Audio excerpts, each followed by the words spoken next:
नमस्कार, जय श्री राम। अ, आप सबका स्वागत है भारत क्षेत्र यूट्यूब चैनल पे। और आज का जो टॉपिक है बड़ा इंटरेस्टिंग है। आई होप सबको क्लियर आवाज आ रही है जी। तो बड़ा इंटरेस्टिंग टॉपिक है। जयशंकर जी ने इंटरव्यू दिया है और जिनीवा में, और दिख ये रहा है इंटरव्यू के आंसर्स पर से कि बात जिनीवा में कर रहे थे, लेकिन जवाब जो है वो यूएस को जा रहा था। तो जिस प्रकार के उन्होंने आंसर देखे हैं, आप सबने देखा ही होगा कि G7 और ब्रिक्स के बारे में, जो आज का विषय भी है, कि उन्होंने क्या आंसर दिया।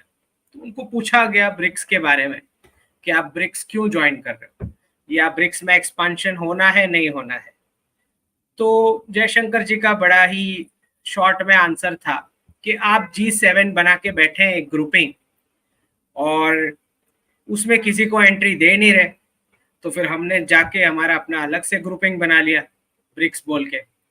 अच्छा, और बड़ा इंटरेस्टिंग सा पूरा डिस्कशन था। और इसके बैकग्राउंड में आप जानते हैं कि भारत और यूएस के बीच जो तनातनी चल रही है रिलेशंस में, इनडायरेक्टली बिहाइंड द कर्टन, इसके बावजूद के डिफेंस डील्स और वो सारा पीछे का जो डिस्कशन जो है वो आगे बढ़ रहा है कोऑपरेशन की ओर, लॉन्ग टर्म कोऑपरेशन की ओर। तो सबसे पहले तो हमें ये समझना है कि जिस प्रकार के हम फाइनेंशियल क्राइसिस की बात कर रहे हैं, फाइनेंशियल रीसेट की बात कर रहे हैं, और आप सबको मैं आग्रह करूंगा कि ट्विटर पे आप इलॉन मस्क जो यूएस डॉलर के बारे में और यूएस इकोनॉमी के बारे में ट्वीट्स कर रहे हैं, वो सारी ट्वीट्स आप पढ़ो, और आपको पता लगेगा कि 2021 से मैं जो कुछ भी बोल रहा हूँ उसके साथ ditto word to word match हो रहा है। तो इलॉन मस्क का कहना है कि भाई इंटरेस्ट एक्सपेंस जो है यूएस डेट के ऊपर, वो डिफेंस स्पेंडिंग को क्रॉस कर चुका है।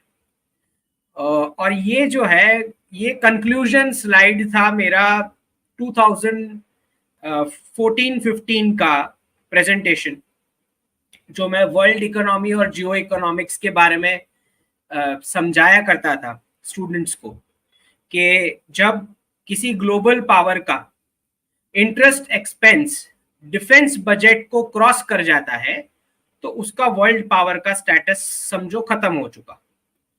ऐसा क्यों है?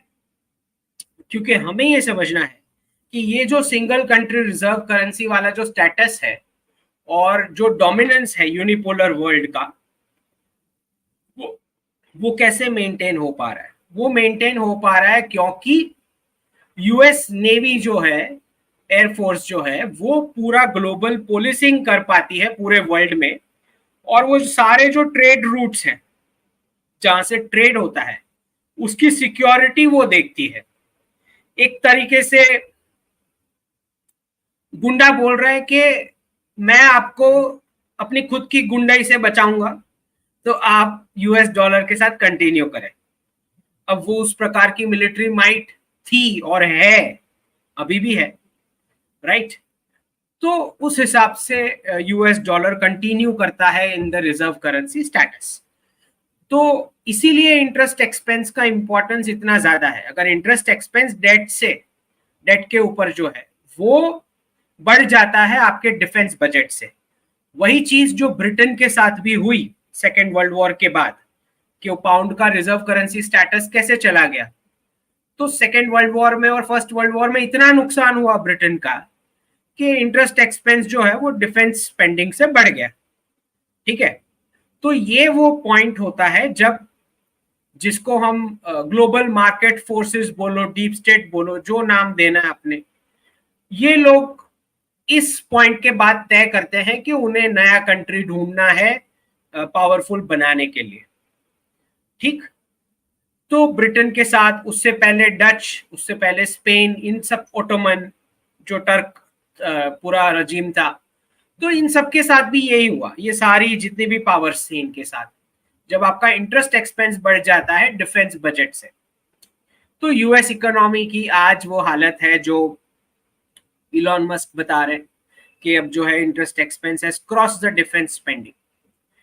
अब आप समझ सकते हो कि इसका एनालिटिकल क्या इंपॉर्टेंस है भारतीय परिप्रेक्ष्य में। तो आपको ये समझना है इसमें कि क्यों अदानी ग्रुप को स्पेसिफिकली टारगेट किया जा रहा है। अदानी ग्रुप को इसीलिए स्पेसिफिक टारगेट किया जा रहा है क्योंकि जो ट्रेड रूट्स होते हैं जहां से सी लेन्स में पूरा raw materials, resources, fuel, oil, gas, जो भी बोलो, जो ट्रांसपोर्ट होता है उसकी सिक्योरिटी की बात हो रही है वर्ल्ड पावर स्टेटस के लिए। तो अदानी ग्रुप जो है वो Adani ports specific, that one particular company, उस कंपनी की बात हो रही है जो पोर्ट के प्रोजेक्ट्स ले रही है। अब क्योंकि अचानक से तो आपके पास ब्लू वाटर नेवी का कैपेसिटी नहीं आ जाने वाला है, राइट? तो आपने क्या किया कि एक ग्रुप है अदानी ग्रुप, कॉर्पोरेट ग्रुप, जिसके थ्रू आपकी नेशनल स्ट्रेटेजी में आप पूरे ओशन और सी लेन वाले रूट्स में पोर्ट के प्रोजेक्ट्स ले रहे हो, मतलब पोर्ट्स का एक ग्रीन पेपर कंट्रोल ले रहे हो क्योंकि आपके पास ब्लू वाटर नेवी नहीं है, temporary. Okay, blue water navy बनने में अच्छा खासा टाइम लगता है। ओके, सब प्रोजेक्ट्स डिक्लेयर हो रहे हैं कि भाई इतनी सबमरीन्स हम बना रहे हैं, इतने एयरक्राफ्ट कैरियर्स बनाने वाले हैं, वो डिक्लेयर हो रहा है, लेकिन इट विल टेक टाइम। ठीक है, तब तक के लिए अगर आपके पास ब्लू वाटर नेवी नहीं है तो आपको ग्रीन पेपर कंट्रोल चाहिए पोर्ट का, मतलब पैसों से। तो that is why Adani group is being attacked, इसीलिए उसको अटैक किया जा रहा है क्योंकि आपकी करेंसी को बैक करने के लिए जो ग्लोबल पोलिसिंग का वो भाग है वो अदानी पोर्ट्स के द्वारा आप वो मसल्स फ्लैक्स कर रहे हो। ठीक है, इसीलिए उस ग्रुप के साथ सबको प्रॉब्लम है और सभी को होगी, जो जो बड़े वर्ल्ड पावर्स है उन सबको उस ग्रुप से प्रॉब्लम होनी ही चाहिए, इट्स कॉमन सेंस। तो ये महत्व है interest expense crossing defence spending का। इसका मतलब ये होता है कि भाई अब आपकी परचेसिंग वो पावर जा चुकी है करेंसी में डिफेंस बजट को बैक करने को। तो इसीलिए आप देखते हैं कि फटाफट से वो चाहते हैं कि भाई डिफेंस डील्स शुरू हो जाएं। तो भारत की जो नेट सिक्योरिटी प्रोविजन भारत करना चाह रहा है पूरे भारतीय महासागर में, वो पार्टनर कंट्रीज के डिफेंस के लिए जो भी रिक्वायरमेंट्स होगी वो भारत में ही प्रोडक्शन होके, टेक ट्रांसफर होके पूरे रीजन का नेट सिक्योरिटी प्रोविजन भारत देखने वाला है। ये साफ साफ दिख रहा है उन पावर्स को जो डिसाइड करते हैं, उन कंपनीज को। तो वो कंपनीज चाहती है कि भाई डील्स फटाफट से हो भारत के साथ, वो भारत भी चाहता है। It's not that one way interest है, भारत भी चाहता है कि टेक ट्रांसफर हो, जॉइंट प्रोडक्शन हम यहाँ कर सकते हैं, क्यों हम डायरेक्ट किसी का प्रोडक्ट परचेस करें। तो उसी में बड़े इंटरेस्टिंग से कुछ स्टेटमेंट्स आए हैं जहां पे राजनाथ सिंह तो जाके ही आए हैं, जो बात हुई कि भाई ग्लोबल सप्लाई चेन्स में अब भारत की ओर फोकस करना पड़ेगा क्योंकि चाइना से तो आपने डीकपल करना है वेस्टर्न कंट्रीज को।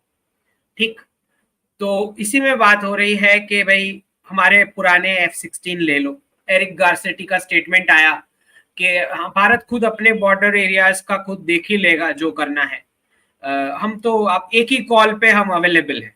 This is the kind of statement जो एरिक गारसेटी का आ रहा है। और उसी के साथ राजस्थान में जहाँ पे सारे एयरफोर्स एक पूरा एक्सरसाइज चल रहा है जहाँ पे सारी कंट्रीज के आए हैं, वहां पे यूएस का जो रिप्रेजेंटेटिव आया है वो बोलता है F-16 ले लो, हम F-16 देना चाह रहे हैं और भारत को हम हब बनाएंगे रिपेयर्स का और जो भी मेंटेनेंस का। अब खैर रिपेयर्स और मेंटेनेंस का भी एक अपना बड़ा इंपॉर्टेंस रहता है क्योंकि वो पुर्जे और जो मेंटेनेंस टिपिकल क्राइसिस टाइम के लिए बहुत बहुत इंपॉर्टेंट होते हैं, राइट? तो अगर उसका हब हम बनते हैं तो उसका एक अलग से इंपॉर्टेंस है। तो दिस इज द ऑफर, जो बहुत ही फालतू प्रोडक्ट है F-16, बट वो उसके साथ स्टेटमेंट जो बोल रहे हैं वो बहुत सिग्नलिंग है। वो बोल रहे हैं भारत अपने बॉर्डरिंग एरियाज पे खुद देख ही लेगा जो करना है। ठीक है, तो पहले वो बदमाशी करके क्रिएट कर रहे हैं डिमांड जहां पे भारत को कुछ मिलिट्री एक्शन लेना ही पड़ जाए, और फिर प्रोडक्ट भी ऑफर कर रहे हैं। पहले बीमारी दे रहे हैं और फिर दवाई भी ऑफर कर रहे हैं। तो है अब इस प्रकार की खुलेआम बदमाशी हो रखी, तो हो रखी है। This is what it is.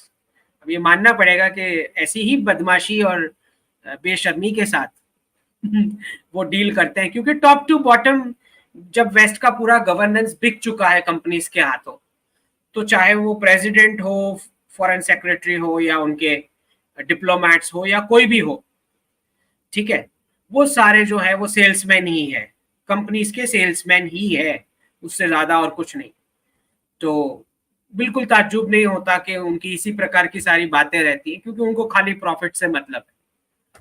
तो दैट इज व्हाट ये जो दोनों रिलेशंस में, जहाँ पे हम भी देख रहे हैं भाई, हमें भी पार्टनरशिप चाहिए, हमें भी उस प्रकार की टेक चाहिए।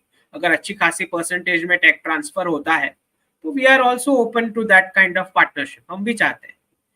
तो ये जो पूरा पिछले 2 साल से भारतीय प्रधानमंत्री नहीं गए हैं यूनाइटेड नेशंस जनरल असेंबली में एड्रेस करने को, ना व्लादिमीर पुतिन गए हैं, ना शी जिनपिंग गए हैं, ठीक, क्योंकि हमें बताया नहीं गया कुछ यूएनएससी रिफॉर्म्स जो हम चाहते हैं उस पर कुछ सीरियस इनिशिएशन हो ही नहीं रहा है, ठीक है, उस पर कुछ सीरियस डिस्कशन नहीं हो रहा है। तो हम भी क्यों पार्टिसिपेट करेंगे पीएम लेवल पे यूनाइटेड नेशंस जनरल असेंबली में। और लास्ट ईयर शायद अगर आपने नोटिस किया हो तो ना ऋषि सुनक गए थे, ना मैक्रोन भी गए थे, ठीक है। तो हो सकता है यहीं से सिग्नलिंग हुई हो ब्रिक्स के नेशन द्वारा कि आप लोग भी ना जाएं, ठीक। तो इस बार प्रधानमंत्री जा रहे हैं, लेकिन एड्रेस तो यूनाइटेड नेशंस जनरल असेंबली को नहीं करेंगे। तो पहले जो न्यूज में आया कि प्रधानमंत्री जी एड्रेस करेंगे, तो मैंने बोला ये बहुत बड़ा टर्निंग पॉइंट है अगर ये सच है, क्योंकि अगर वो एड्रेस करने वाले होते तो उसका मतलब होता है कि reforms United nation security council की सीट के लिए कुछ सही में एक एटलीस्ट स्टेप 1 कुछ देखने को मिलेगा, ठीक है। तो नहीं, फिर बाद में क्लैरिफिकेशन आ गया कि नहीं, जयशंकर जी ही स्पीच देंगे और प्रधानमंत्री जा रहे हैं, वो यूनाइटेड नेशंस का एक दूसरा इवेंट है, समिट ऑफ द फ्यूचर, उसको एड्रेस करेंगे, और एक डायस्पोरा का प्रोग्राम है जो टिकट्स बिक चुकी है, तो वो उसको एड्रेस करने वाले हैं। वो यूनाइटेड नेशन जनरल असेंबली को नहीं करने वाले, जो मेरे हिसाब से बहुत सही पॉलिसी है। पॉलिसी हम चेंज कर लेंगे जब हमें दिखाई पड़ेगा कि भाई यूएनएससी रिफॉर्म्स के लिए कुछ सीरियस डिस्कशन होने वाला है या कोई स्टेप आगे बढ़ने वाला है, तब हम भी अपना पॉलिसी चेंज कर लेंगे, वो एड्रेस कर लेंगे यूनाइटेड नेशंस को। तो this is what it is, दोनों रिलेशंस का जो स्टेटस है, और जिस प्रकार से वो भी सिग्नलिंग कर रहे हैं यूनाइटेड, अभी कुछ पाकिस्तान की कंपनीज को उन्होंने सैंक्शन कर रखा, कुछ चाइनीज कंपनीज को सैंक्शन कर रखा बैलिस्टिक मिसाइल प्रोग्राम वाली, तो वहां से भी सिग्नलिंग आ रहा है कि वो भी उतना ज्यादा सपोर्ट नहीं करेंगे। अभी नेक्स्ट वीक आईएमएफ की लोन्स के लिए पाकिस्तान अप्रोच कर रहा है, तो वहां से भी कुछ समझ आएगा कि नहीं अप्रूव होगी तो पता लगेगा कि भाई नहीं हो रहा है सपोर्ट उनको भी। तो यही चीजें हैं। तो जयशंकर जी का जो इंटरव्यू है, मैं सबको आग्रह करूंगा आप भी देखें। उन्होंने इतने साफ शब्दों में कहा कि आप लोगों को हो क्या जाता है ब्रिक्स का नाम सुन के, something gets under your skin, ये वर्ड्स इस्तेमाल किए जयशंकर जी ने, कि इतना भी क्या इनसिक्योरिटी हो रहा है आपको। तो इनसिक्योरिटी तो अब होगा ही, क्योंकि जो मैं बता रहा हूं कि वेस्ट के नेशंस बिटकॉइन के साथ डी डॉलराइज कर रहे हैं और ब्रिक्स के नेशंस गोल्ड के साथ डी डॉलराइज कर रहे हैं, बेसिकली सबको डी डॉलराइज कर रहे हैं, राइट। तो उसी में अभी न्यूज आ चुका, जो मैंने प्रेडिक्शन दी थी लास्ट ईयर पी गुरुस पे, उस पर यूके का तो अमल आ चुका, बिटकॉइन को वो अप्रूव कर रहे हैं एज अ क्रिप्टोस को एज अ प्राइवेट प्रॉपर्टी, ठीक है, ऑफिशियली लीगली अप्रूव कर रहे हैं उसको। तो समझ ही आ रहा है कि भाई they are dedollarising with bitcoin. तो समझ में आ रहा है कि नए फाइनेंशियल रीसेट की सारी प्रेपरेशन बैकग्राउंड में हो रही है। और जो पेंशन फंड्स के बारे में भी मैंने बात करी थी कि यूएस में सब कुछ वो चीजें कोलैप्स होनी है, तो वो पेंशन फंड्स वाला पूरा एक डेलीगेशन जो है भारत आके जा चुका और भारत में इन्वेस्ट करने को चाह रहा है, क्योंकि उनको भी दिख रहा है कि वाइप आउट होने ही वाला है। तो it is better to invest in a country जहां पे कुछ रिटर्न्स मिलने वाला हो। तो उनके पेंशन फंड्स भी यहाँ आके जा चुके हैं। और हेडलाइंस तो आप जानते ही हैं, मैं सारी फेक हेडलाइंस पकड़ लेता हूँ, यू कैन इजीली मेरे ट्विटर हैंडल पे आप देख ही रहे हो ट्वीट्स। तो प्रोपेगेंडा शुरू हो चुका है रेट कट के लिए, बोल रहे हैं इन्फ्लेशन डाउन हो चुका है। तो अब रेट कट का पूरा बैकग्राउंड बना रहे हैं पॉलिटिकल, क्योंकि इलेक्शन से पहले रेट कट देना है। So most probably rate cut आ जाएगा। जो 2022 में मैंने प्रेडिक्ट कर दिया था कि 2024 में मिड 2024 पहला रेट कट आएगा, और वो भी इसलिए क्योंकि पॉलिटिकली रिक्वायर्ड है इलेक्शन के लिए। 2022 में बता दिया था मैंने कि कोई तब तक कोई रेट कट नहीं मिलने वाला। तो अब वो रेट कट का टाइम आ चुका है। उसी के लिए पूरा मीडिया जो है हेडलाइंस फेक प्रोड्यूस कर रहा है कि भाई उन्होंने भी फेक इन्फ्लेशन का रिपोर्ट बना दिया कि कम है इन्फ्लेशन, तो अब रेट कट कर डालो। ठीक है, तो ऐसे ऑपरेट करता है मीडिया। तो प्रॉब्लम ये है हमारे यहाँ एक्सपर्ट्स की कि हर एक प्रोग्राम में वो समझाते हैं कि डीप स्टेट क्या होता है, और फिर खुद ही डीप स्टेट की दी हुई हेडलाइंस पे घंटों के घंटों एनालिसिस करते रहते हैं। उन्हें पता भी नहीं है कि वो खुद डीप स्टेट को हेल्प कर रहे हैं। ये हालत हो रखी, और सारी की सारी हेडलाइंस फेक होती है, एक या दो नहीं, सारी की सारी फेक होती है। इनफैक्ट अगर अभी लास्ट प्रोग्राम पे भी जो मैंने बात की कि यूएई का राफेल का डील कैंसिल हो गया है बिकॉज टेलीग्राम के सीईओ को अरेस्ट किया, आपने देखा सुना वो टॉपिक खत्म? कहीं पे कोई डिस्कशन है? कभी नहीं होगा, because zero accountability. Fake news चलाओ, वो पब्लिक तो भूल ही जानी है, किसको याद रहना है कि मैंने पिछले प्रोग्राम में क्या बोला था। तो ये बस मीडिया इसी पे पूरा उनका डीप स्टेट का सिस्टम ही इसी पे चला है कि लोगों को याद ही कहाँ रहना है कि एक्सपर्ट क्या बोल के चला गया, मीडिया ने क्या बोला। तो यही है। तो ना कोई एक ने भी अपोलॉजी कहीं मीडिया में डाली हो कि ये फेक न्यूज था कि यूएई ने राफेल डील कैंसिल करी, एक क्लैरिफिकेशन दिखा दो मुझे, कहीं छोटा सा भी प्रिंट कर दिया हो मीडिया ने? बिल्कुल भी नहीं। कोई शर्म ही नहीं है इनको फेक न्यूज चलाने में, और घंटों पर घंटों इस पर प्रोग्राम चलते हैं सारी फेक हेडलाइंस पे। तो यही हालत है। अब जैसे मैंने बताया कि भाई अदानी ग्रुप को ही टारगेट करना है, क्योंकि वही है जो आपके नेशनल स्ट्रैटेजी में हेल्प कर रहा है, जो आपकी फ्यूचर की करेंसी पावर को बैकअप करेगा जब तक आपकी ब्लू नेवी रेडी नहीं हो जाती।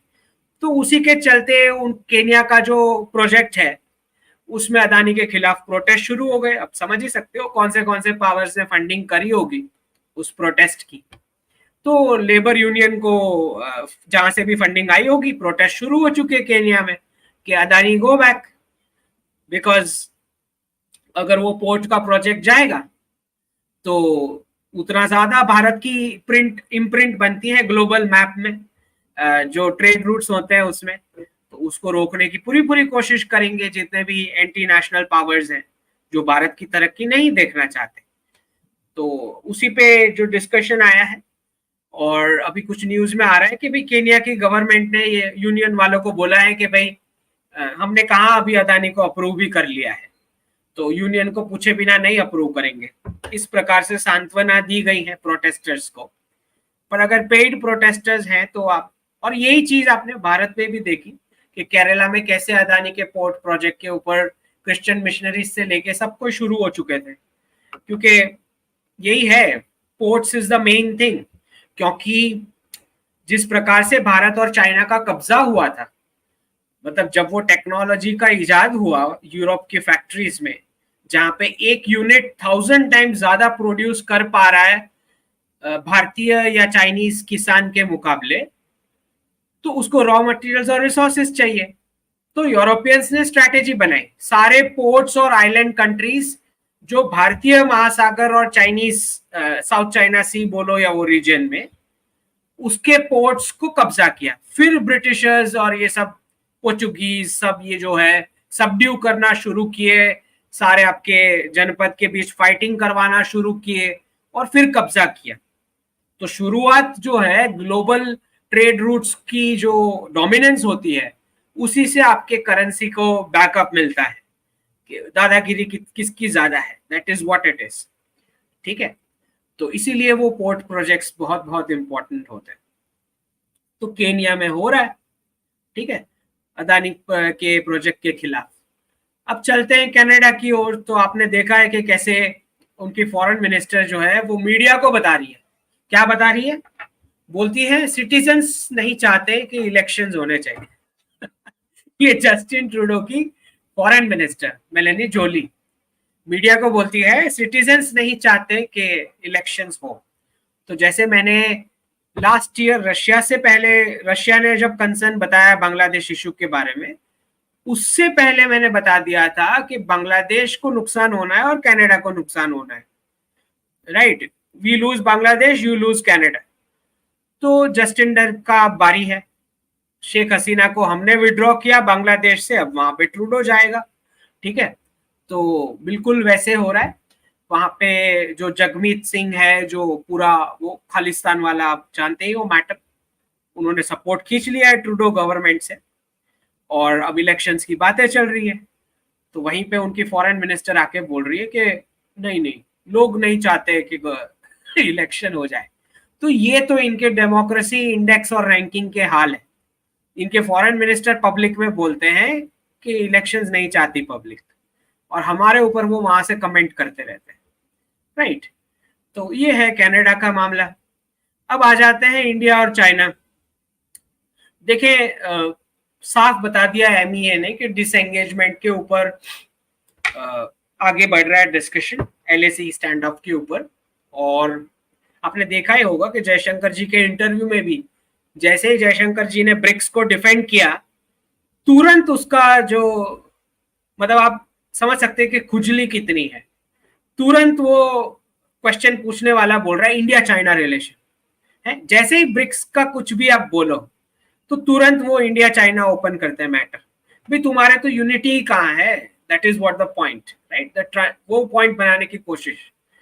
तो यहीं पे जयशंकर जी ने जो जवाब दिया कि भाई डिसएंगेजमेंट जो है 75% ऑलमोस्ट कंप्लीट सा लग रहा है, और आगे रीडबल किए जाएंगे एफर्ट्स।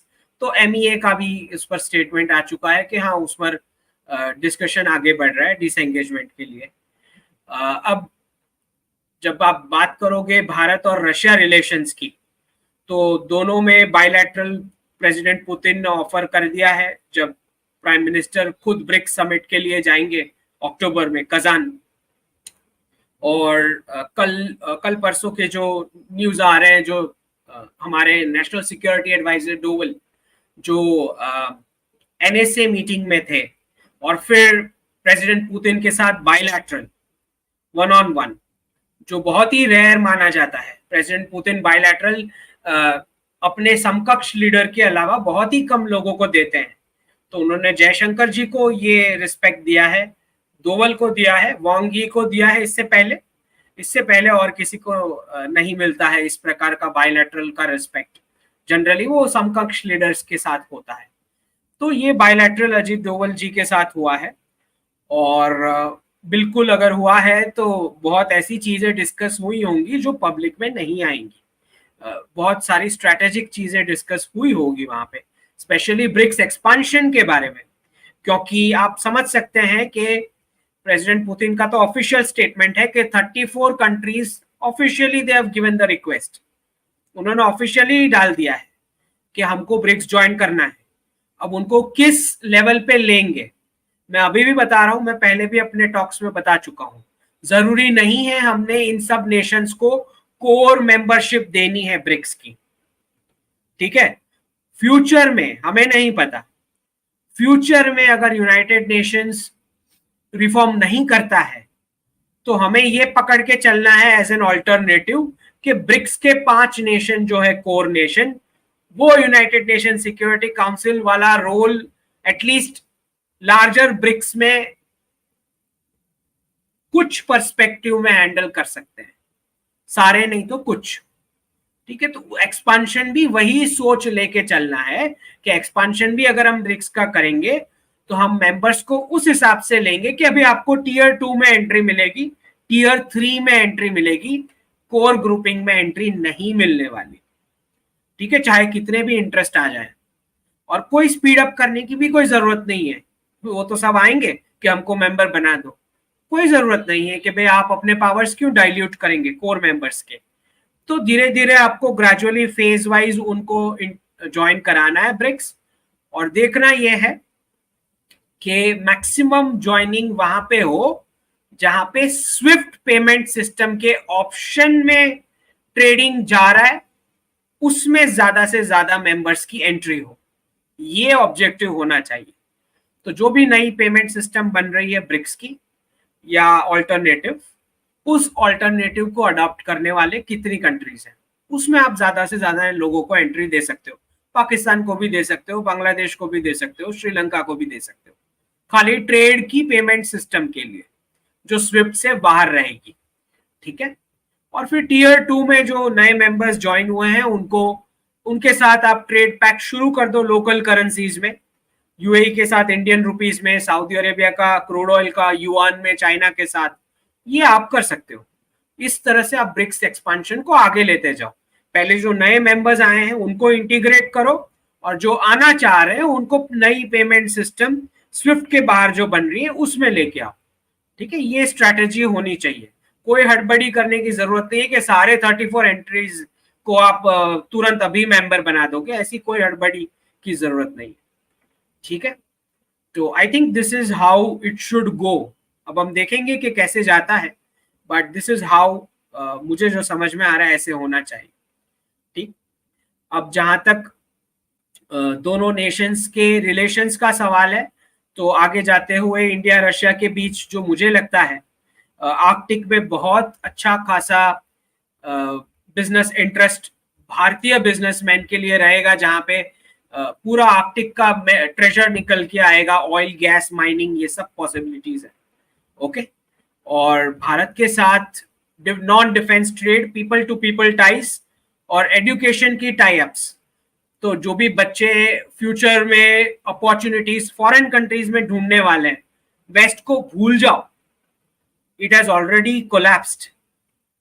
जो भी पेरेंट्स हमें सुन रहे हैं, कान खोल के सुन लो, वेस्ट हैज इंटरनली कोलैप्स्ड, ठीक है। तो अगर कुछ कराना भी है बच्चों की पढ़ाई, तो आप रशिया और जापान को ऑप्शन के तौर पे देखें रादर देन कोई वेस्टर्न, ठीक है। क्योंकि फ्यूचर में अपॉर्चुनिटीज वहां खुलने वाली है, जिसकी करेंसी स्ट्रांग होगी आप वहीं जाओगे, गरीब देश में आप क्यों जाओगे, ठीक। जहां सिक्योरिटी के भी इश्यूज होंगे वहां आप क्यों भेजोगे अपने बच्चों को। और जापान एज हो चुका है, रशियंस भी एज हो चुके हैं, तो अपॉर्चुनिटीज यंगस्टर्स के लिए वही रहेगी जहाँ पे करेंसी भी स्ट्रांग है और आपको इनविटेशन भी मिल रहा है, रिसेप्टिव भी है लोग। इनफैक्ट अब तो पूरा एक मार्केटिंग डीप स्टेट द्वारा शुरू हो रहा है रशिया के बारे में, कि रशिया एक ऐसा कॉन्सेप्ट लेके आ रहा है कि ट्रेडिशनल लाइफ जीनी है तो रशिया में आ जाओ। मतलब वो LGBTQ, जेंडर इंडोक्ट्रिनेशन, खाने में आर्टिफिशियल खाना, प्रिंटेड खाना, इन सब से बचना है, ट्रेडिशनल मैन वुमन वाले मैरिज को इंटैक्ट रखते हुए फैमिली लाइफ जीनी है, तो वो वेस्टर्न सिटीजन्स को रशिया बुला रहे हैं एज अ USP, ठीक है।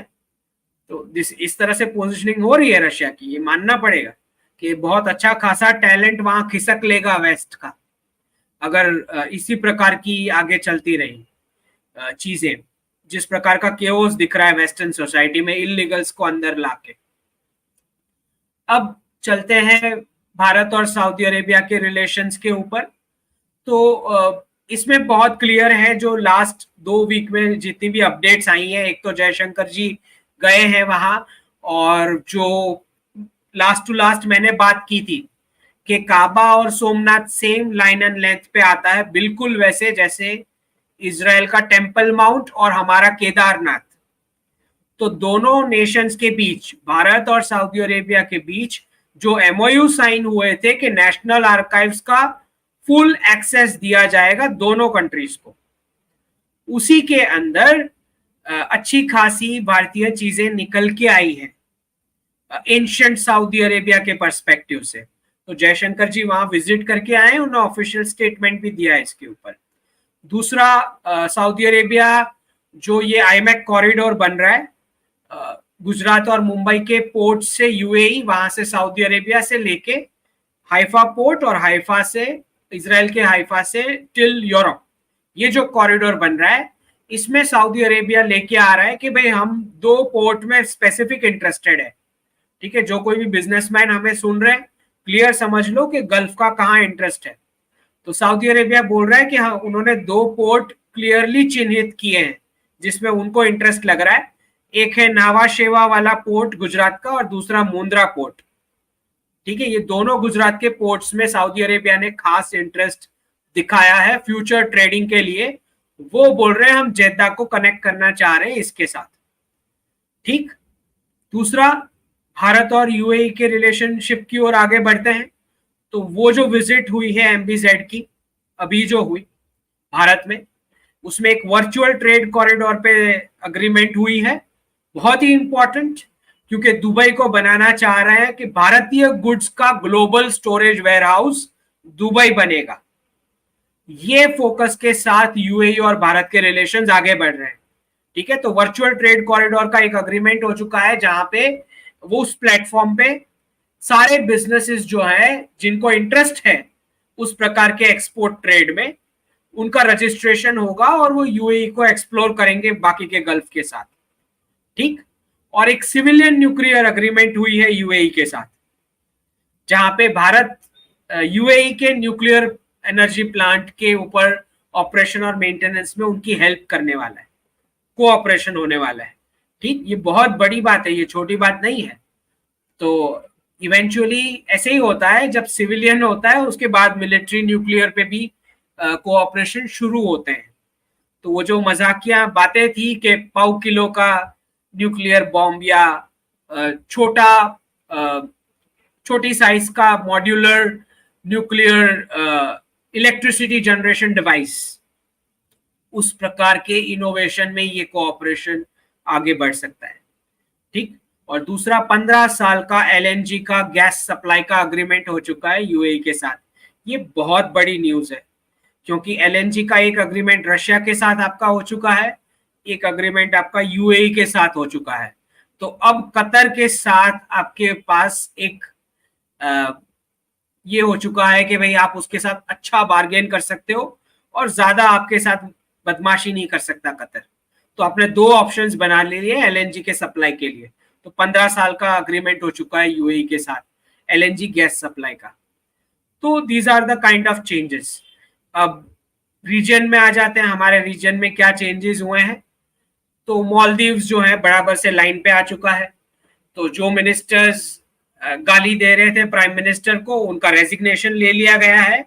और मुइजू जो है डेट ट्रैप से, चाइनीज डेट ट्रैप से बचने के लिए भारत की ओर अब देख रहे हैं, तो प्राइम मिनिस्टर के साथ मीटिंग मांग रहे हैं। मेरा पर्सनल व्यू अगर कोई पूछता है तो मैं बहुत क्लियर हूं इसके बारे में कि प्राइम मिनिस्टर वाली मीटिंग इसको नहीं देनी चाहिए। लेट हिम कम, जयशंकर जी से मिले और निकल ले। जो भी कोऑपरेशन होगा मालदीव्स के साथ शर्ती तौर पे होगा, सामने हमारी रिक्वायरमेंट्स रखी जानी चाहिए बहुत साफ। This are our pointers. ठीक है, क्योंकि अच्छा खासा मार खाया उन्होंने। $5 बिलियन की इकोनॉमी है, उसमें से 2 बिलियन का उनको झटका लग चुका है भारतीय टूरिस्ट के चलते। 42% डिप हो चुकी है भारतीय टूरिज्म की।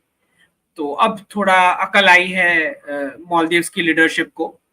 तो मेरा ये मानना है कि बिल्कुल नहीं देनी चाहिए प्राइम मिनिस्टर वाली मीटिंग, उसको बुलाओ, let him meet Jaishankar ji and then he can leave.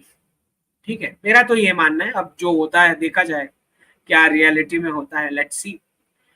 और दूसरा जो है, क्योंकि उनका न्यूज भी, अगर आपने मालदीव्स के बारे में पढ़ा हो, उनका न्यूज आया है कि भाई डेट डिफॉल्ट वाला प्रॉब्लम हो सकता है, जहां पे आईएमएफ भी अब उनके साथ कोऑपरेट नहीं कर रहा है।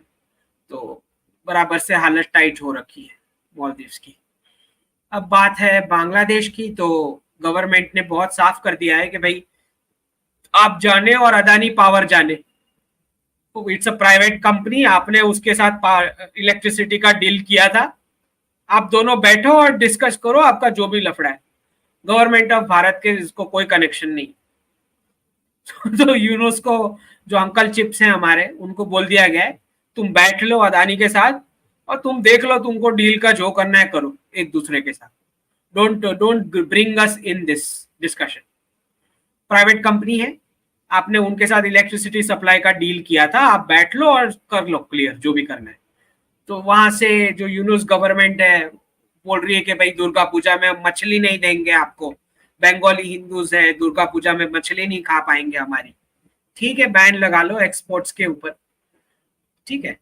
तो अब ये इसमें ऐसा है, हमें थोड़ा, क्योंकि हम बड़े पावर है इस रीजन में, तो हमें थोड़ा पेशेंस रखना है। जैसे मालदीव्स भी लाइन पे आया है, सब कोई लाइन पे आ ही जाएंगे, और ये सब इसीलिए लाइन पे आ पा रहे हैं क्योंकि प्रधानमंत्री जी ने डीमोनेटाइजेशन सबसे पहले कर लिया।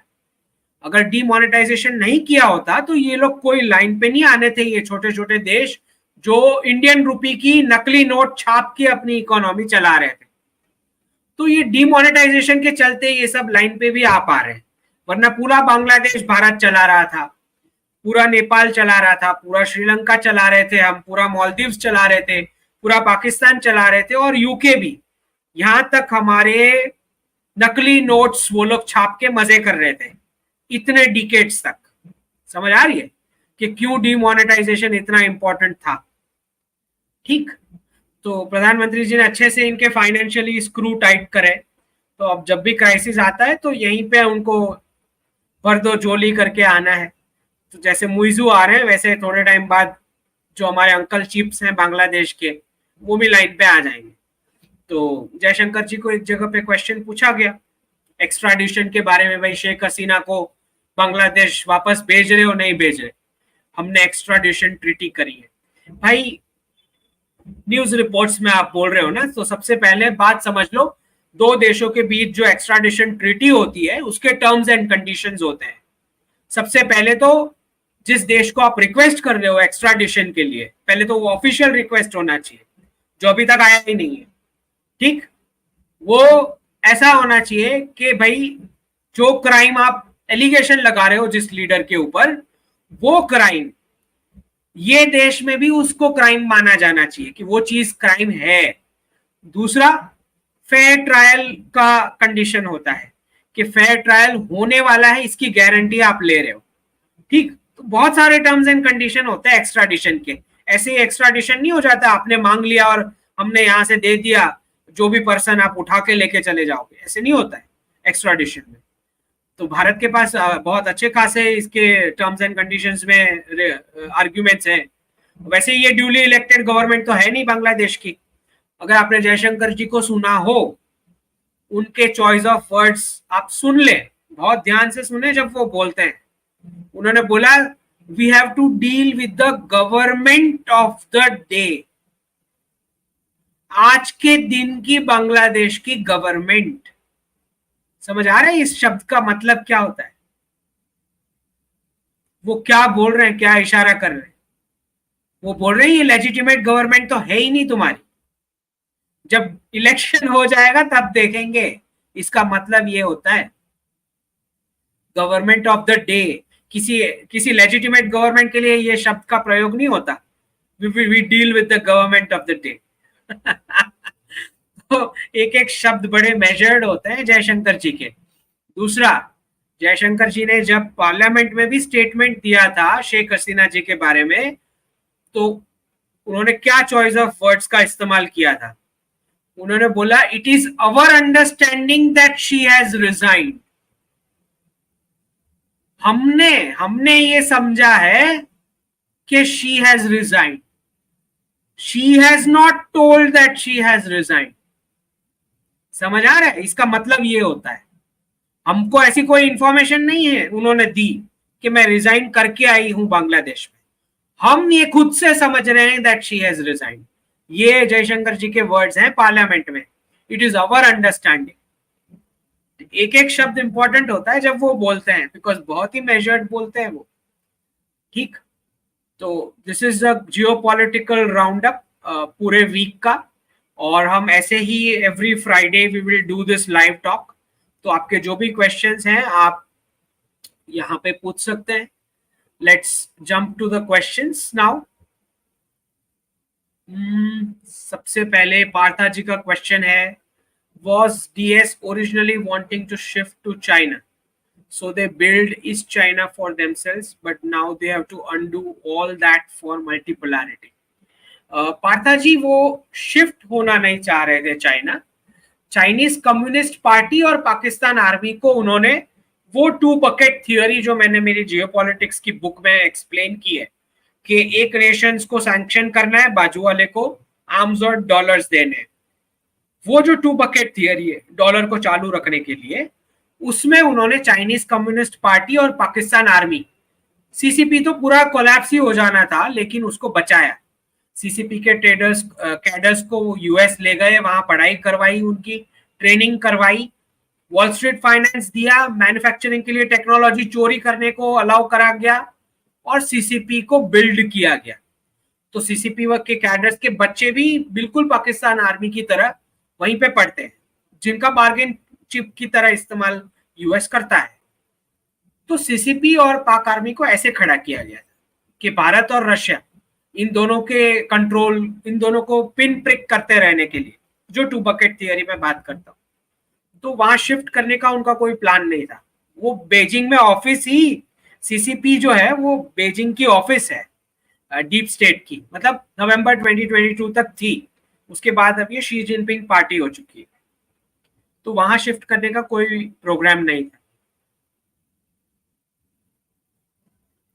क्रिश जी धन्यवाद. Can we buy gold ETFs when are the two dips expected this year and next year in which months exactly?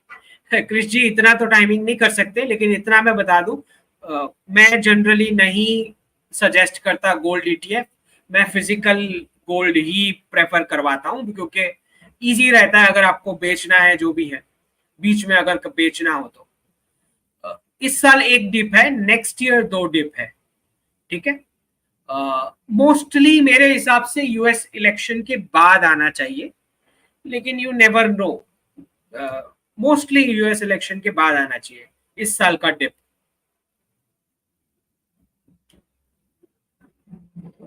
Next VK ji, doctor Shah, cash flow predict Kamala और ट्रंप. मोस्टली अगर ये कैश फ्लोज इलीगल्स को जा रहा है जिस प्रकार से, तो कमला हैरिस के चांस ज्यादा लग रहे हैं इस वक्त. बट यू नेवर नो कि अगर वो इलीगल्स वोटिंग के दिन शो अप नहीं हुए तो फिर प्रेसिडेंट ट्रंप के भी चांसेस है. तो नेक टू नेक फाइट है इस बार, नॉट एन इजी गेम. पर अब कितना हॉच पॉच वो करते हैं इलेक्शंस में, that is what we have to see. ठीक है. सुनने में ये आ रहा है कि जो रिपब्लिकन स्टेट्स हैं टेक्सास और फ्लोरिडा, वहां पे भी इलीगल्स को बताया जा रहा है कि भाई आप जल्द से जल्द जो ये वोटिंग में पार्टिसिपेट करने के लिए उनको पुश किया जा रहा है. नेक्स्ट सुस्मित अंतर जी धन्यवाद. Any chances that deep state will postpone crisis event? Susmit ji ऐसा तो बिल्कुल नहीं लग रहा है, क्योंकि जिस हिसाब से बिटकॉइन एक्सेप्ट किया जा रहा है, यूएई ने एक्सेप्ट कर लिया है एज पेमेंट, रशिया ने एक्सेप्ट कर लिया है एज पेमेंट, और यूके लीगल स्टेटस दे रहा है. हांगकांग में भी डील हो चुकी है बिटकॉइन के ऊपर. जिस प्रकार से, जिस स्पीड से डी डॉलराइजेशन हो रहा है बिटकॉइन के साथ बेस्ट का, मुझे नहीं लगता कोई पोस्टपोनमेंट का कोई चांस है. नवंबर 2024 से नवंबर 2027, ये 3 साल का समय इतना खराब आने वाला है जो विश्व ने शायद कभी नहीं देखा, अभी तक तो नहीं देखा.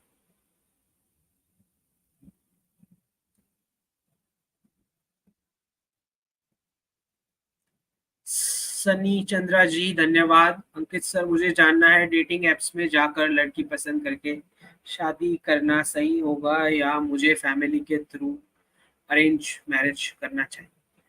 सनी जी ने मैरिज के ऊपर क्वेश्चन पूछा है. देखिए, दिक्कत ये हो रखी है कि लोगों ने कुल और जाति की ड्यूटीज यानी फैमिली और कम्युनिटी ड्यूटीज को साइड पे रखा हुआ है. तो जब आप ड्यूटीज नहीं करते तो आपको राइट्स भी नहीं मिलनी है.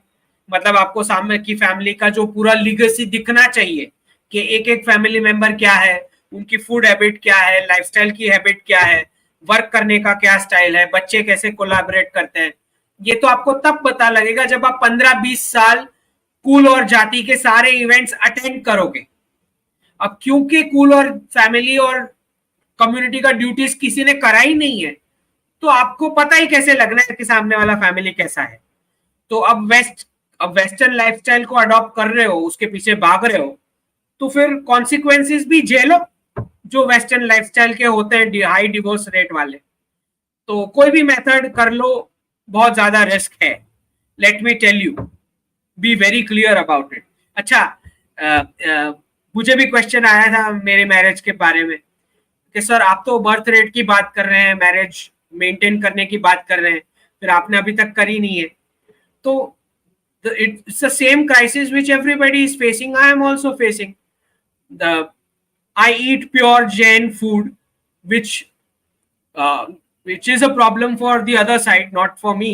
But सामने वाले को लगता है कि भाई इस तरह से लाइफ एंजॉय नहीं होती if you eat pure Jain food. तो that is how the problems are. अब that is how the system has become now. तो मेरे भी डिले हो रहे मैरिज, सबका हो रहा है ऐसे। और जिस प्रकार से मैंने वो ट्वीट भी डाला है कि सारे बच्चों की परवरिश ही इंडिपेंडेंस के लिए हुई है, क्योंकि घर पे दादा दादी नहीं है, दोनों पेरेंट्स जिसके जॉब करते हैं, तो बच्चे को आपने पूरा ग्रूम ही अकेले जीने के लिए किया है। और ऊपर से 15-20 साल क्लासरूम भी यही सिखा रही है, इंडिपेंडेंस। कोई इंटरडिपेंडेंस तो सिखा ही नहीं रहा। मतलब ह्यूमंस की अब कैपेसिटी नहीं बची है कि आप जो है किसी ह्यूमन के साथ मैनेज करके जी ले। इसीलिए तो कुत्ते और बिल्ली घसीट के घर में लेके आ रहे हैं ना लोग, क्योंकि वो तो सामने पलट के जवाब नहीं देगा आपको। तो टॉलरेंस इतना कम हो चुका है कि कोई अपना दिमाग इस्तेमाल करके आपको पलट के जवाब दे, वो भी आपसे सहन नहीं होता अगर आप गलत हो तो इसीलिए कुत्ते बिल्ली सबके घर में आ रहे हैं अब। क्योंकि उसको तो जब आपको टाइम मिलेगा तो आप खाना दोगे, बेचारा क्या ही कर लेगा वो। आपको बाहर घूमने जाता है तो आप लॉक करके निकल लेते हो, उसको 4-5 दिन घर में लॉक कर लेते हैं, तो बेचारा कुत्ता क्या ही बोल लेगा। तो यही हाल हो रखे हैं टीयर 1 सिटीज के। अब जिन्होंने, क्योंकि पूरा कोलैप्स हो चुका है स्कूल ड्यूटीज और कम्युनिटी ड्यूटीज का, क्योंकि जब जब हम बच्चे थे और जब हमारे ग्रैंड पेरेंट्स ये सारी ड्यूटीज करते थे, तो हमको क्वेश्चन होता था कि ये क्यों इतना सारा मेहनत करते हैं कम्युनिटी के ऊपर या फैमिली के ऊपर। अब जाके हमें ये एज में समझ में आता है कि ये मैरिज के लिए ये पूरा प्रोसेस एंशिएंट भारत का सेट किया हुआ आपको दिया गया था कि आप सबको ही ड्यूटी करेगा, तो कल को फालतू रीजंस की वजह से लोग सेपरेट ना कर ले, जो आज के यंगस्टर्स करते हैं। तो ड्यूटीज करोगे तो कम्युनिटी आपको राइट्स भी देगी, कोई कपल के बीच आके समझाएगा कि ऐसे ऐसे फालतू रीजंस के लिए डिवोर्सेस नहीं होने चाहिए। ठीक, जब आप ड्यूटीज ही नहीं करोगे तो आपको राइट्स भी नहीं मिलेगी, फिर आप जाते रहो कोर्ट में और केसेस करते रहो। तो दिक्कत ये हो रखी है, मैट्रिमोनी की हालत अब ये हो चुकी है। You have to accept it, that is what the condition is of the society. और बहुत बुरा हाल है। तो एंशिएंट भारत के प्रिंसिपल से जितना आप दूर जाओगे तो उतना ज्यादा प्रॉब्लम होने वाला है। नेक्स्ट इज हरीश राव जी, धन्यवाद, गॉड ब्लेस यू जी, धन्यवाद, जय श्री राम। कृष पप्पू सेड चाइना हैज देखिए इनकी तो बहुत, अब जो दिखता है बॉडी लैंग्वेज से राहुल गांधी के, तो ऐसा लगता है कि बहुत ज्यादा फ्रस्ट्रेट हो रखा है वो बंदा। मतलब वो फ्रस्ट्रेशन अब एग्रेशन बन चुका है, क्योंकि एज भी हो चुकी है, ऐसा नहीं है। अब फ्रस्ट्रेशन होना ही चाहिए किसी को, अगर पॉलिटिक्स को एक्चुअली अगर वो अपना करियर मानता है, तो अब ये एज के बाद तो फ्रस्ट्रेशन होगा ही कि पावर में नहीं आ पा रहे। तो वो तो स्टेट में ऊपर का माला तो आप जानते ही हैं पहले से खाली था। और अब जब भी उनको पीछे से अगर कुछ गाइडेंस नहीं मिलता है, तो उनके स्टेटमेंट्स भी ऐसे ही आएंगे जैसे वो इंडी अलायंस का पूरा फुल फॉर्म समझा रहे थे। तो यही हाल है, अब इनका क्या ही करें। विभव जी Majumdar, Ankit ji, if we go into a multipolar world, won't this create a war-like scenario where each country will want to prove its superiority? नहीं विभव जी, इनफैक्ट यूनिपोलर वर्ल्ड में वॉर हो रहे थे ज्यादा, क्योंकि यूनिपोलर वर्ल्ड में खाली आपको एक ही पर्सन को खुश रखना था, वो अमेरिका था, बाकी सबके साथ आप लड़ सकते थे। इनफैक्ट वो लड़वा रहा था अभी तक। मल्टीपोलर वर्ल्ड में आप बहुत सारे नेशंस के साथ अच्छे रिलेशन बना के रखने पड़ेंगे, तो उसमें वॉर की संभावनाएं कम होती है मल्टीपोलर वर्ल्ड में, ठीक है। लेकिन ये है कि आपको रीजनल हेजीमोनी माननी पड़ेगी, मतलब ये रीजन में भारत, चाइना का अपना रीजन, रशिया का अपना रीजन, रीजनल पावर को अब आपको इंपॉर्टेंस देना पड़ेगा, छोटे देशों को। ये होगा, पहले ये था कि 180 प्लस नेशंस को खाली एक ही कंट्री को खुश रखना है, बाकी सबके साथ वो जितना लड़ना चाहे लड़ सकते हैं, उसके लिए आर्म्स भी मिल जाएंगे, डॉलर्स भी मिल जाएंगे, सब कुछ। अब ये होगा कि आर्म्स भी नहीं मिलेंगे, डॉलर्स भी नहीं मिलेंगे, आर्म्स भी आपने खुद बनाने हैं, इंडिजिनस बनाने हैं, और ना डॉलर्स की फंडिंग होगी क्योंकि वो एंडलेस प्रिंटिंग बंद हो जाएगा रिजर्व करेंसी स्टेटस जाने के बाद, ठीक। तो मल्टीपोलर वर्ल्ड में कम होने चाहिए वॉर्स, लेकिन छोटे नेशंस को अपनी पॉलिसीज जो है वो रीजनल पावर के को लूप में रखते हुए या कॉन्फिडेंस में रखते हुए लेना पड़ेगा। बाहर से कोई वेस्ट से एक्सटर्नल हेल्प नहीं मिलेगा, ये चेंज होगा। Next, Karan Sharma, how does having two families helps forceful conversion rapes irrespective of a child? Woman invaders didn't care. समझ नहीं आ रहा question. How does having two families helps forceful conversion rapes irrespective of a child, woman invaders? First question Karan ji आपका समझ नहीं आ रहा, आपने क्या लिखा है। Second question, can't US just print more money today? Print कर सकते हैं, लेकिन पूरा इन्फ्लेशन अमेरिकन सिटीजन्स को झेलना पड़ेगा, क्योंकि यूएस ट्रेजरी बिक नहीं रही, ठीक है। प्रिंट करेंगे तो वेनेजुएला, जितना ज्यादा प्रिंट करेंगे वेनेजुएला, जिम्बाब्वे, वैसी हालत होगी। छोटा सा एग्जांपल दे दूं आपको, सपोज अमेरिका में 10 एप्पल ग्रो होते हैं, 10 एप्पल्स, उसके सामने यूएस ट्रेजरी $10 प्रिंट करती है, ठीक। तो एक एप्पल $1 का पड़ा, अब यूएस ट्रेजरी $100 प्रिंट कर रही है, लेकिन एप्पल तो 10 ही है, तो अब एक एप्पल कितने का हो गया, कितने ज्यादा डॉलर्स भरने पड़ेंगे उसके लिए, दैट इज द इन्फ्लेशन। अभी तक ये था डॉलराइजेशन के चलते ये इन्फ्लेशन वो बाकी के देशों के ऊपर ट्रांसफर कर लेते थे, क्योंकि बाकी सबको डॉलर में ट्रेड करना था इसलिए। अब ये हो रहा है कि ये यूएस सारे बहुत सारा बायलैटरल ट्रेड लोकल करेंसी में शिफ्ट हो रहा है, जैसे India UAE, Russia India, China Saudi Arabia, China Russia, ठीक। तो जैसे जैसे बायलैटरल ट्रेड शिफ्ट होता जाता है आउटसाइड डॉलर, तो अब वो एप्पल का पूरा इन्फ्लेशन अमेरिकन को ही झेलना है, इसलिए वो एंडलेसली आप प्रिंट नहीं कर सकते। प्रिंट करेंगे तो मारा मारी होगी, खून बहेगा, उतना इन्फ्लेशन हो जाए, ठीक है। Shankar ji, is UK partition confirmed? मैंने ये मेरी बुक में भी लिख दिया है, 2030 से पहले मैं एक्सपेक्ट कर रहा हूँ। अब वो क्यूबेक, कैन क्यूबेक स्प्लिट एफआरएम फ्रॉम कनाडा? वेल, कनाडा का अभी तो पार्टीशन का कोई सिग्नल नहीं दिख रहा है, लेकिन यूके का तो दिख रहा है क्लियर। जय दीक्षित जी, धन्यवाद। Is investing in GIFT City safe since after election return expansion of GIFT City has been halt? Jay Dixit जी, मुझे लगता है कि एक्सपेंशन वापस डिक्लेयर होगा थोड़े टाइम बाद, ठीक है। हो सकता है महाराष्ट्र इलेक्शन के बाद एक्सपेंशन डिक्लेयर हो जाए। Ashish ji, how BRICS will avoid extreme capitalism? देखिए, सबसे पहले तो ये इवॉल्व बार्टर एक तरह से होगा, सपोज यूएई को हम ग्रेप्स सेल कर रहे हैं, उसके सामने केमिकल्स या क्रूड ऑयल ले रहे हैं, तो एक तरह से ये बार्टर हो गया।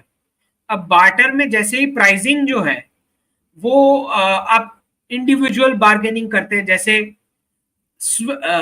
अभी तक जो पूरा वर्ल्ड था जहां पे एक ही जगह से प्रिंटिंग हो रही है और इन्फ्लेशन पास ऑन हो रहा है, और बाकी को लिमिटेड प्रिंटिंग कर पा रहे हैं, क्योंकि बाकी सब भी अगर उतना ही प्रिंट करेंगे करेंसी, तो आप सोच सकते हो कितना इन्फ्लेशन बाकी की कंट्रीज को झेलना पड़ेगा। अब प्रिंटिंग कैपेसिटी सारे पावर्स के पास वापस आएगी अपनी खुद की करेंसी की, ठीक। इसके सामने आप अब इंडिजिनस इनोवेशन को फंड कर पाओगे, जैसे उन्होंने लो रेट इंटरेस्ट रेट देके 0 to 3% ऑलमोस्ट फ्री मनी, उसी में गूगल, अमेजोन, माइक्रोसॉफ्ट ये सब हो पाया। तो अब आप सारी कंट्रीज, आपका करेंसी का पावर आपके पास आएगा, तो अब आप लो रेट इंटरेस्ट रेट दे पाओगे बच्चों को, तो वो भी इनोवेट कर लेंगे, राइट। तो मुझे लगता है कि जो extreme capitalism single country reserve currency वाले वर्ल्ड में होता है, उससे तो कम ही होगा मल्टीपोलर वर्ल्ड में। पर इसका ये भी है कि उस प्रकार के ग्रोथ रेट्स नहीं आएंगे जो यूनिपोलर वर्ल्ड में थे। वर्ल्ड के ग्रोथ रेट परसेंटेज की बात कर रहा हूं मैं, उस प्रकार के रेट्स अब वापस नहीं आएंगे मल्टीपोलर वर्ल्ड के अंदर, स्पेशली ग्रोथ का जो मायना उनके हिसाब से जो डिफाइंड है। White lotus, please comment on ragas USA visit. देखें, इंटरफियरेंस तो चलते ही रहना है यूएस का, तो वो सारे ऐसे एलिमेंट्स को इनवाइट भी करेंगे, अवार्ड्स भी देंगे कुछ सोशल मीडिया वालों को, उनको फंडिंग भी करेंगे, एंटी नेशनल से मिलना भी कंटिन्यू रहेगा। तो उसी का पार्ट है रागा की जो यूएस विजिट है। और एक बात तो आपको समझनी पड़ेगी कि भाई वो पार्टी 60 इयर्स प्लस पावर में रही है, तो उनके कनेक्ट्स जिस प्रकार के होंगे ग्लोबल मार्केट फोर्सेस के साथ, उस प्रकार के कनेक्ट्स अभी बीजेपी के नहीं बने होंगे। बीजेपी के जितने कॉन्टैक्ट्स बने होंगे या कोऑपरेशन बनी होंगी, वो ये 10 साल में ही बनी है। Basically BJP is a fresher in power, okay. जबकि कांग्रेस पार्टी के तो उस टाइम से ब्रिटिशर्स के टाइम से उनके साथ, जब से वो फ्रीडम नेगोशिएटर्स बने हैं, तब से उनके कनेक्ट है, राइट। तो ये आपको समझना है। इनफैक्ट जो पूरा लीगल प्रोफेशन है वो तो ब्रिटिशर्स के टाइम से, मोतीलाल नेहरू लॉयर थे, गांधी जी लॉयर थे, ठीक है। वो लॉयर्स की फंडिंग ब्रिटिश गवर्नमेंट से आती थी, उनकी सैलरीज और ये सब, और फिर वो सारे केसेस लड़ते थे यहाँ पे ब्रिटिश राज के सपोर्ट में, और ये सब चीजें हर जगह। तो तब से उनके तो बने हुए हैं ग्लोबल मार्केट फोर्सेस के साथ कनेक्शंस। तो राहुल गांधी का तो क्या ही रोल है, वो अभी कांग्रेस का लीडर है, तो उस हिसाब से उसको इनवाइट्स भी मिलेंगे उस प्रकार के। आनंद जी धन्यवाद। What is the align 93% deep state doing and why it's not coming out as compared to 7% that's visible. Anand ji, 93% वाला जो डीप स्टेट है, उनको भी, उनकी डील्स भी तो अभी कहाँ उतनी फाइनल हुई है। तो डील्स चाहिए ना, पहले उनको मल्टीपोलर वर्ल्ड ऑर्डर में प्रॉफिट्स कैसे मिलने वाला है उसका कंफर्मेशन चाहिए, ठीक है। वो 93 और 7% वहां विद इन यूएस तो फाइट कर ही रहे हैं एक दूसरे के साथ, लेकिन विजिबल यहाँ पे तो कम ही दिखाई देंगे, क्योंकि अभी आपकी इकोनॉमी उतनी ग्रो भी कहाँ हुई है कि आपके लिए लड़ ले, वो विजिबली लड़ ले, ठीक है। उसको थोड़ा टाइम लगेगा।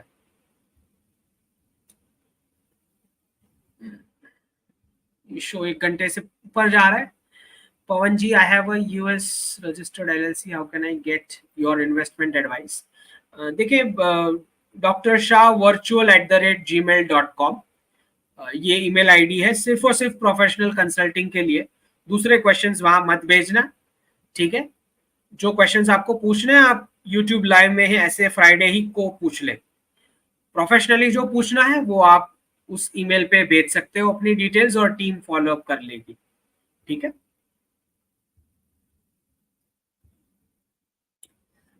Tawas Kilaji, please conduct a session on how bond markets effect currency valuations, ठीक है।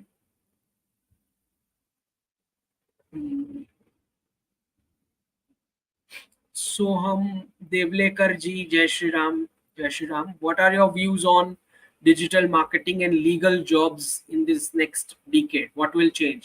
Legal jobs में opportunities बढ़ेंगी बिल्कुल, डिजिटल मार्केटिंग में भी बढ़ेगा, so both looks promising to me, ठीक है।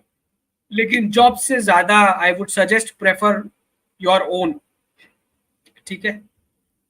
हिमांशु शेखर जी धन्यवाद, अनंत जी धन्यवाद। Any sectors to keep an eye as an Indian American for opportunities that might arise? हाँ, ये सेक्टर्स मैंने अपने प्रीवियस टॉक्स में भी बताए हैं। Farming, manufacturing, food processing, logistics, defence, space. और वो कंपनी से बचना है जो वेस्टर्न कस्टमर्स को सर्व करती है, ठीक है।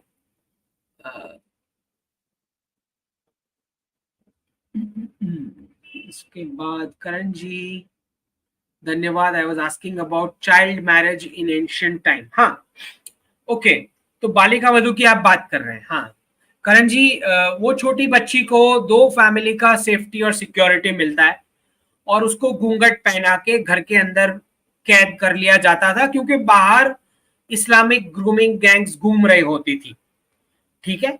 और वो छोटी बच्ची से एक्सपेक्ट किया जाता था कि वो ज्यादा से ज्यादा मेल चाइल्ड प्रोड्यूस करे, तो इस्लामिक ग्रूमिंग जिहादी गैंग्स के साथ वो मेल चिल्ड्रन जाके फाइट करेंगे। ये सिस्टम एंसेस्टर्स ने बनाया अपने सर्वाइवल के लिए। तो आज आप, मैं, हम सब जीवित हैं बिकॉज ऑफ बालिका वधू। तो ये मैकेनिज्म बनाया गया, तो वो सारी इस्लामिक प्रैक्टिसेस को रेप्लिकेट किया गया अपने आप को डिफेंड करने के लिए, कि भाई उनके बुर्का था तो आपने घूंघट बनाया, उनके में जो चाइल्ड मैरिज होता था तो आपने भी चाइल्ड मैरिज करवाया, ठीक है। उनके में जैसे कम ही घर के बाहर निकलते हैं या मार्केट में, राइट, तो बिल्कुल वैसे आपने भी घर में कैद करके रख दिया वुमेन को। और उनके में जैसे बर्थ रेट ज्यादा है तो आपने भी छोटी बच्ची से ज्यादा मेल चिल्ड्रन का बर्थ करवाया फोर्सिबली बचने के लिए। तो ये सारी टैक्टिक्स आपने उनसे कॉपी करी, लेकिन आपने ट्राई किया जितना ज्यादा सभ्य तरीके से हो सके। अब दिक्कत यह है कि हमारे हिस्टोरियंस ने, डिस्टोरियंस ने इसको बोला गया कि हिंदू रिग्रेसिव थे। हिंदू भाई कहाँ से रिग्रेसिव हो जाएंगे? तो हमारे तो सारी बिजनेस विमेन थी, सारी की सारी एंटरप्राइजिंग में थी, कोर सेक्टर के साथ जुड़ी हुई, उसी से तो हम इतना जीडीपी दे रहे थे। तो with men they were enterprising shoulder to shoulder. In fact एक भी मंदिर आप देख लो तो जिस प्रकार की नक्काशी है, आप समझ सकते हैं कि वुमेन का कितना रिस्पेक्ट रहा होगा उस सोसाइटी में, कि कितना उनको फ्रीडम था। वो एक्सप्लिसिट आप स्कल्पचर्स ही देख लो कि वो सोसाइटी कितनी इवॉल्व होगी और कितना फ्रीडम दे चुकी होगी। मतलब इनफैक्ट वुमेन ही लीड कर रही होगी वो सोसाइटी में अच्छी खासी तरीके से। तो मुझे लगता है कि मेल चाइल्ड का प्रेफरेंस हो, चाहे सती या जौहर हो। सती क्या है? एक्चुअली इंडिविजुअल जौहर है इस्लामिक रेडिकल से बचने के लिए। तो हमारे एंसेस्टर्स को ये सब करना पड़ा हमारे सर्वाइवल के लिए, इसलिए आप और मैं आज जीवित है। तो वो पूरा बालिका वधू जो सीरियल बनाया उन्होंने, उसमें ये तो बताया कि उसको, छोटी बच्ची को कैसे घर के काम जबरदस्ती करवाए जा रहे हैं, उसको बर्थ के लिए फोर्स किया जा रहा है, लेकिन ये नहीं बताया कि क्यों। एक भी इस्लामिक रेडिकल नहीं दिखाया गया उस सीरियल में। तो that is what the problem with our historians. जबकि जौहर का तो सबको पता है, जो रानी पद्मावती, जो जिस पर मूवी भी बन चुकी है, ठीक। तो सती वॉज इंडिविजुअल जौहर। उससे पहले तो सती का कहीं जिक्र नहीं है हमारे कोई भी महाभारत में, रामायण में, या कोई भी लिटरेचर में कहीं सती का जिक्र नहीं है कि उसको जलाना पड़े वुमेन को, ऐसा कुछ। तो ये इन्वेडर्स के बाद ही हुआ है ये सब, जो भी मेल चाइल्ड का प्रेफरेंस, वरना मेल चाइल्ड को कोई क्यों प्रेफर करेगा? नहीं, मैं ऐसे what I am trying to comment is कि लोग प्रेफर करते हैं डॉटर्स को, ठीक है। Ancient Bharat.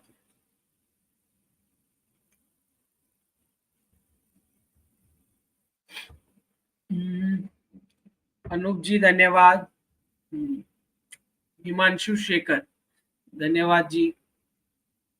What was the script during the shift from UK to USA that you said is being played out? बहुत साफ है, इंटरेस्ट एक्सपेंस जब आपका बढ़ जाता है कंपेयर टू डिफेंस स्पेंडिंग, तो आप ग्लोबल पोलिसिंग फिर नहीं कर पाते अपने डिफेंस के साथ, तो वैसे ही आपका करेंसी का पावर कम होता जाएगा जब आप बैकअप नहीं कर पाओगे उसको मिलिट्री एक्शन के साथ। ठीक, तो और जो मेन करेंसी है, जो रियल करेंसी है, वो गोल्ड है। तो यूके ने जो पूरा, यूरोप ने जो गोल्ड इकट्ठा कर रखा था, वो सेकेंड वर्ल्ड वॉर में यूएस ने बोला कि हम जितनी भी वॉर सप्लाईज करेंगे उसकी पेमेंट आप गोल्ड से करोगे, करेंसी में नहीं करोगे। तो जैसे ही रियल करेंसी सारी यूएस के पास आ गई, बताया जा रहा है ऑफिशियल जो गूगल पे बता रहे हैं 8,000 टन जो भी है, जब आ गई तो पाउंड को रिप्लेस करके डॉलर बन गया नया currency, reserve currency. Basically real currency is gold. तो वो गोल्ड को जो कैप्चर करेगा वो नई करेंसी को बैकअप कर पाएगा, लेकिन उसको मिलिट्री तौर पे भी बैकअप करना रहता है, जिसका मतलब है आपका डेट उतना कम होना चाहिए कि इंटरेस्ट एक्सपेंस डिफेंस बजट को क्रॉस ना करे। तो यही वो शिफ्ट है जहां पे जब जैसे ही ये क्रॉस हो जाता है ये लिमिट, तो फिर जो डीप स्टेट बोलो या ग्लोबल मार्केट फोर्सेस बोलो, वो नए पावर्स में इंटरेस्ट लेना शुरू कर देते हैं। ठीक है,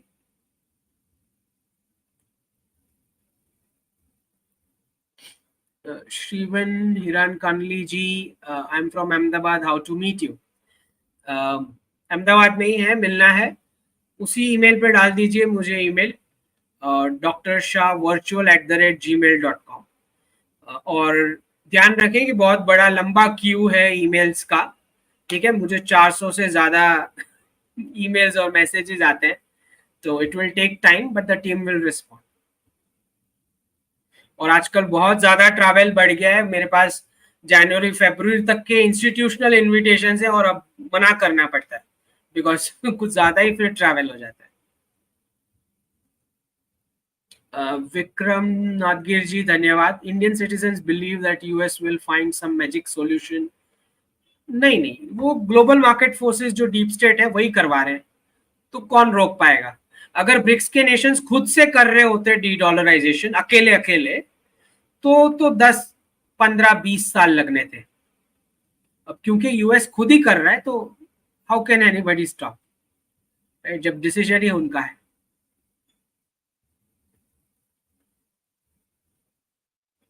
ऋषभ कुमार जी धन्यवाद। सक्सेना जी धन्यवाद। USA firms hiring techies when the slow down starts. देखिए, हायरिंग और फायरिंग तो प्रोसेस चलता रहेगा, लेकिन ओवरऑल आईटी सेक्टर में तो ले ऑफ्स होने हैं, that is fixed. Okay, by 2025 end तक अच्छा खासा आईटी सेक्टर वेस्ट में ले ऑफ हो चुका होगा। Intel crypto, US controls Canada. How will they lose it? Explain. They will lose the liberal government. Not that they are going to lose Canada. जैसे हमने बांग्लादेश में से हसीना जी को विड्रॉ किया है, not that we have lost Bangladesh. ठीक है, don't hurry up, इतना जल्दी कंक्लूड ना कर ले that we have lost Bangladesh.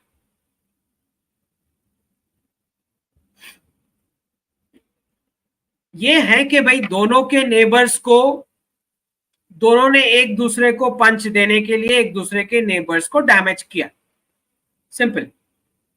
और दोनों जो है अपने रिलेशंस तो आगे बढ़ाने ही वाले हैं। ठीक है, तो आपको ये समझना है कि एक मेमोरी रह जाएगी बांग्लादेश के लीडर्स के अंदर कि ऐसा इंटरफियरेंस होता है इस लेवल का। और वो सारी, चाहे वो यूनुस गवर्नमेंट हो, इसके बाद वाली जो कोई भी आएगी, या हसीना जी हो, उनकी पार्टी हो, सबको मेमोरी तो बन चुकी कि यूएस ने इस प्रकार से वेस्ट ने इंटरफियर किया, राइट। तो वो तो रिलेशंस का एक पार्ट बन चुका हिस्ट्री का कि भाई इतना ज्यादा इंटरफियरेंस होके हमको डैमेज किया गया। बिल्कुल वैसे चाहे आपके अननोन गनमैन ने जो कनाडा में किया हो, या किया हो नहीं किया हो हमें नहीं पता, जो भी है, ओके। और तो जो भी वो आपने भी जो डैमेज आप भी करोगे, आप एफटीए नहीं साइन करोगे तो वो कनाडा का नुकसान ही है। एफटीए की टॉक्स आगे नहीं बढ़ेगी तो पूरा ही ग्लोबल मार्केट फोर्सेस जो यूएस का है वो डोमिनेट करेगा कनाडा के नेचुरल रिसोर्सेज को, तो वो कनाडा के लिए तो डैमेज ही है ना, तो वो मेमोरी कनाडा को भी रहेगी। उस हिसाब से मैंने लिखा था कि you lose, we lose Bangladesh, you lose Canada. Dharm Yoddha ji, best way to buy and hold gold as NRI? Physical gold and silver, लेकिन वेस्ट की बैंक्स में नहीं रखना है उसको, उसको भारतीय बैंक में आप प्रेफर करो रखना। एडवोकेट जी धन्यवाद सर, विल हिंदूज एंड यहूदी survive for the next 40 years? 100% मुझे इसमें कोई डाउट नहीं है। इनफैक्ट मैंने सऊदी अरेबिया को, जैसे ईरान का क्रिश्चियन दिया था वैसे मैंने सऊदी अरेबिया का ज्यूइश मेजोरिटी दिया ही है। तो I don't think there is any challenge to Hindus or Yahudi survival in the subcontinent or in West Asia. What's in a name? Super sticker. धन्यवाद जी।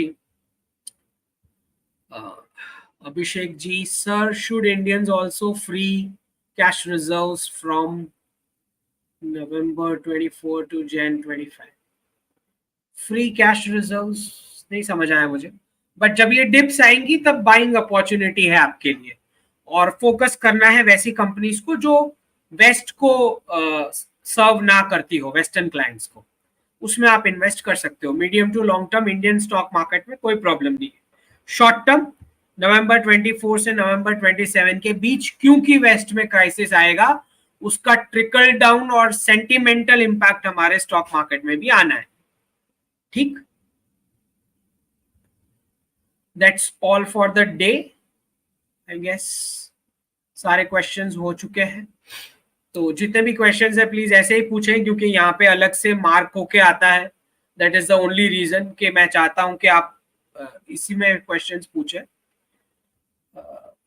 That's all for the day. जय Hind and जय जिनेंद्र।